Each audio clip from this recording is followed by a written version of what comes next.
Thank you. You have obviously been welcome before as a rock star because we've known you very well. I interviewed you in January 2016. But let's talk about what we wanted to talk here is why are private equity firms buying festivals and entertainment companies? Well, so I think the question is appropriate because if you have told me 10 years ago that Providence Equity would come to Barcelona and buy Elrow and later on Sonar, I would tell you that, what did you smoke? And I want some of it. No? Yeah. It's, you might need it for the parties. Yes. Yeah. Well, so I think it's a secular trend. It's changing. If you think about it, let me do a test with the audience, okay? Great. Let's do it. Let's do a very short test. Take your phones to write or a piece of paper. Write your 5 most memorable moments in your life, or think about them. We've got 20 minutes only. No, that's fine. We'll do it. We'll give it in 30 seconds. We'll give them 30 seconds to do it. All right. The 5 most memorable moments that you had in your life. You have them? One is today, right? You have them already? All right. So now scratch everything that has to do with families. So scratch birthdays, scratch newborns, scratch weddings, scratch funerals if you're like that. Scratch all of that. So what are you left with? I would bet that the majority of you have memories around live events. Either a Champions League final, if you're me, either the best DJ set at Burning Man, if you're me, or something that has to do with live events. And if you think about it, the live event industry is an extraordinary, powerful way of getting close to your audience. And if you mix that with another secular trend, which is that traditional media does not work. Millennials don't watch TV. Millennials don't watch TV, yeah. just to produce a headline. But traditional media doesn't work. So where do you get close to, if you're different industries, where do you get close to your audience? And live events is an extraordinary way of getting close to them. In addition to that, if you get a little bit more technical, the live event industry, at least on the music side, it's quite atomized. The leader of the industry is Live Nation. Market cap, last time I checked, $5 billion. And they don't have a huge market share. So private equity has spotted all of those trends and is coming to buy your festival. Now, in order to do that, you need to have a successful festival. There's probably some people who don't know the difference between a VC and a private equity, so probably you want to find a little bit more. So private equity is an asset class that today I believe is the largest asset class in the world. Last time I checked, 4 or 5 trillion. So there's a lot of money. There's never been that much money in the history of humankind in these sort of assets. And they usually look for companies that are already bigger, EBITDA positive. Usually one of their favorite targets is companies that are private already, or they can do an MBO and take a public company back to private. They do that too. And they usually streamline the company, add a layer of professionalism and allow you to grow. And this is what happened to us at Elrow back in November 2017 when we sold part of our equity to Providence, which is a very large private equity fund, 50 billion in assets under management. What role does tech play in that sale and in Elrow specifically? Well, how much are you using tech in the events and in the company, and what's the innovation that you guys provide? Sure. So you've interviewed my partner, Juanito Arnau, a few weeks ago, and he told you an answer that I cannot improve. He said very well that the show side of Elrow is ultra-organic. Ultra-organic, ultra-human. We believe in theatrical shows, in human connection, in decoration. In fact, our decoration is perfectly imperfect. No? I mean, you don't want to be perfect that it sounds like you almost walk into a commercial mall. It has to be very tangible, very human. That's the show side of it. Yes. The back office side of the business, I believe we're only one of the few companies in the live entertainment industry that measures everything. It's run like a digital company. It run, every morning, all my management team gets a 10 a.m. dashboard, which my colleagues from gaming are smiling because they also get the same thing with the KPIs of the day before. And it's at the end of the day, these are businesses that are about to sell tickets. So you are, in addition to a live entertainment company, you are as well a ticketing company, and you sell tickets to give access to the events. Actually, to give a little bit of background, so this event we interviewed the CEO, who is like the 6th generation father to son, CEO of a long-standing business, 170 years old, something like that. And before they met Vicenç, basically it was a company that was making money, but they didn't know how much money they were making or where the money was coming from. So you turn it into a real business, right? Juanito was also very, very transparent and upfront, and I couldn't talk about technology with him because he said literally, I don't even know how to install an app on my phone. So let's talk about the technological part of Elrow as a company. Sure. What processes have you got in place? What technologies do you use? So, for example, if you think about it, one of the secular changes as well on how you market a live entertainment business, and Elrow is a part of it, is your use of social media. Social media, both, it's impossible to understand a global phenomenon like Elrow. Just to give you some scale, I think this year we will close with 130 events in 70 cities in 40 countries. Yeah. It's impossible to understand a business like that without Instagram, and without Facebook. Because if you think about it, how much time would have it taken 25 years ago to go to a city like Lima, Peru, and saying, okay, I'm going to go there in 1 month, and I need to sell 6,000 tickets, and I need to make sure that all of you guys, in my target audience, understand what the show is about, and buy a ticket that, by the way, is going to cost you, $50 or $60 in order to access that ticket. The only way to disseminate that content ahead of time and make sure that you target the right audience and you make sure that the right audience sees a video and everything is through the use of Facebook and Instagram, but not the use of Facebook and Instagram, as only a content tool, but basically an acquisition tool. So we have become experts, which is also a trend in my career. I started with doing that in Vueling, in how to market our products using social media. So that's a big part of it. That obviously has an analytics part layered to it. And then, you become a metric-driven company in a business where most of your competitors look at a very few KPIs, if any. You've been involved in very different industries. I mean, you went from the IPO of Vueling, then Tangelo, then Billy, now Elrow, and many other businesses. So what are you genuinely passionate about, and why are you betting so hard in the entertainment industry? What's the next things to come? Well, the first thing that I bet in the entertainment industry is because I like to have fun. And I mean, you mentioned Burning Man. That's kind of like but Burning Man, I cannot buy Burning Man because it's a non-for-profit. So that would be that's. Would you buy it? Any day. I think it's the most valuable asset in the world. The problem is that they by definition, by design, they decided to make it an NGO, which I think it's phenomenal. Because for all of us burners, I think it would be a shame to see it fall into a private equity. I don't know, but most successful CEOs in Silicon Valley, everybody's going to Burning Man, right? Yes. So therefore, you can make a lot of impact if they decide to turn that into some kind of real, I wouldn't say real business, that's not the word, but they wanted to exploit it more. Well, first, it's already a real business. The only thing it doesn't have shareholders, which is a different thing. Exactly, yeah. I think the impact that you're mentioning, they're already doing by changing the lives of everybody that goes through there or is a part of the community. However, I prefer for it to be an NGO and or a non-for-profit and not being able to be sold to private equity. And I work very well with private equity. Where are the trends in the entertainment industry you wanted to talk about? You said, like, hey, I'm investing in this, I'm buying companies in this sector. What are the two sectors that you would be betting on? Well, gaming is a secular trend. Yeah. Gaming is a secular trend. People will continue, people have always gamed. Yeah. They game today, and they will continue to game. Yeah. The only thing we don't know is what games they will like and what platforms they will play. That's the only problem. Everything else we know everything else we know will work. Yeah. So I think that's a secular trend that I follow very closely. I'm super involved with Tangelo Games. Yeah, exactly. I'm back now to the CEO role. They pay me president, made me CEO. Now I'm back to the CEO role. It doesn't matter anymore. But I lose track of all you do it, right? And we're looking at acquisitions there. We're looking at young companies. We have noticed that age matters of your employees. And I've grown older with Tangelo because I've been involved since 2011. Come on, you're still young. Oh yeah, I am. Yeah. But we're looking at acquisitions more in the people that are 24, 25, 25 that make extraordinary games, and we're looking at that.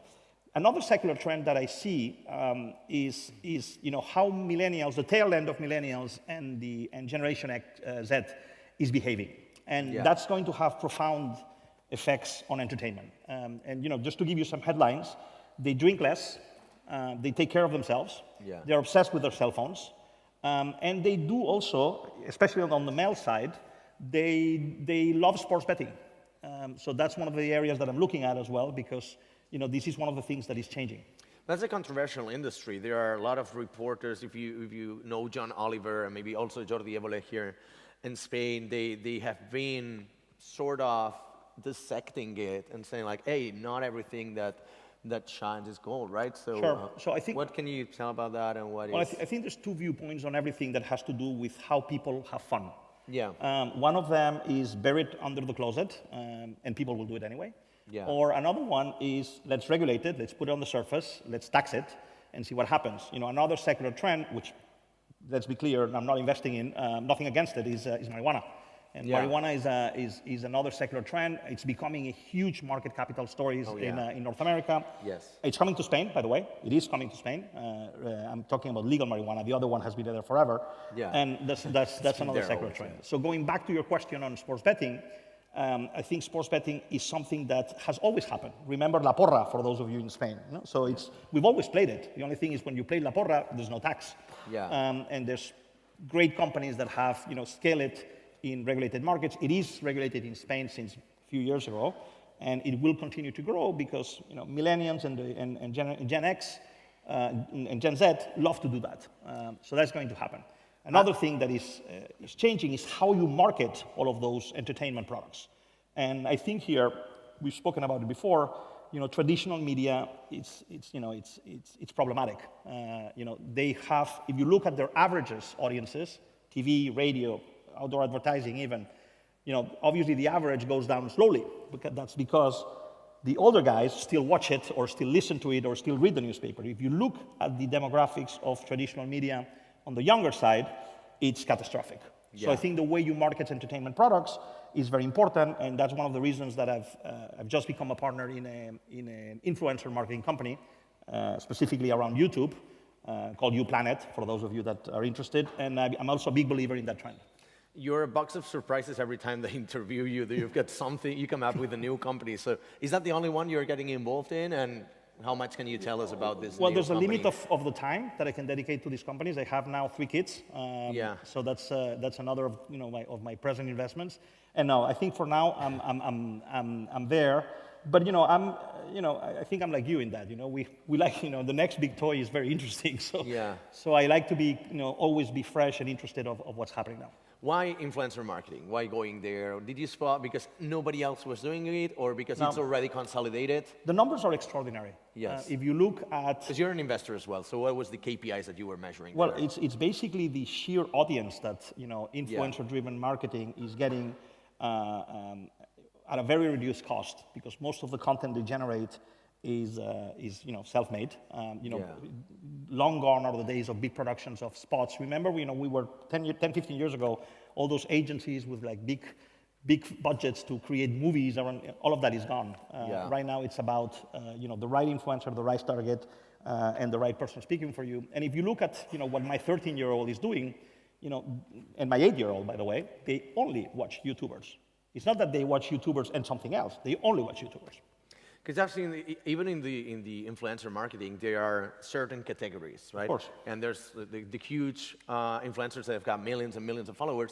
But now I've even seen a trend that is like micro influencers. That might be people with only 1,000 followers. How is that even 1,000? I mean, 1,000 is too little, to be honest. Yeah. What you see is that the big ones are basically jack of all trades. Exactly. How many of these are qualified followers, right? Well, and the big ones basically, if they have that kind of numbers, they can promote anything. Yes. To a limit, because if you see a YouTuber, promoting a car brand today, and 3 months from now a competitor, and then a toy brand today, and 3 months from now a competitor, they will lose credibility. But those YouTubers are super smart guys.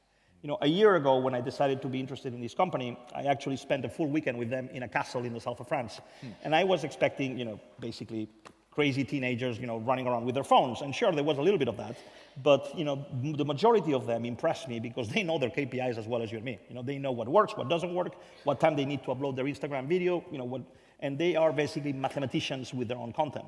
That means that they are becoming basically spokespersons for brands.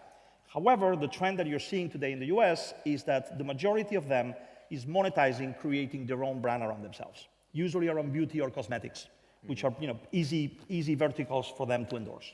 Or travel, right? There's a Or lot travel, of travel sure. bloggers. Do they feed also into the marketing?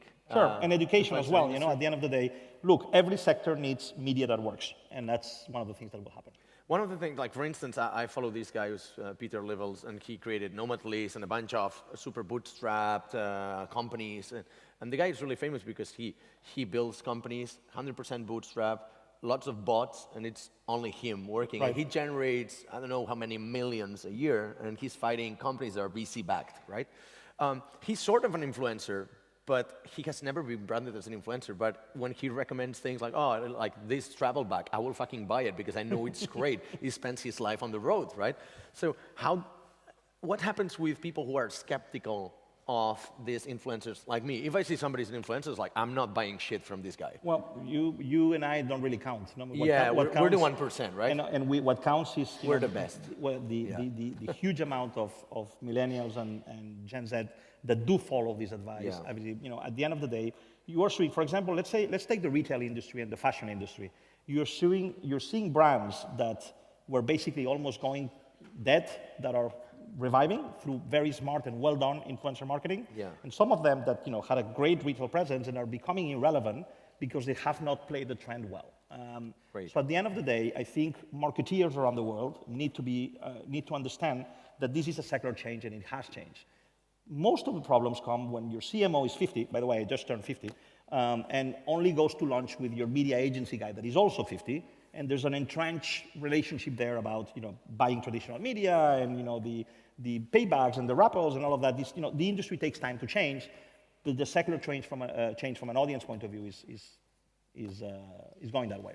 And adding to that, I think that, for instance, if you guys are on Instagram, you see that sometimes you get like in partnership with, so the influencers are now forced to make it public that this is sponsored content. Not only the sponsored content you get, if they post it themselves without actually paying for it, is in partnership with someone.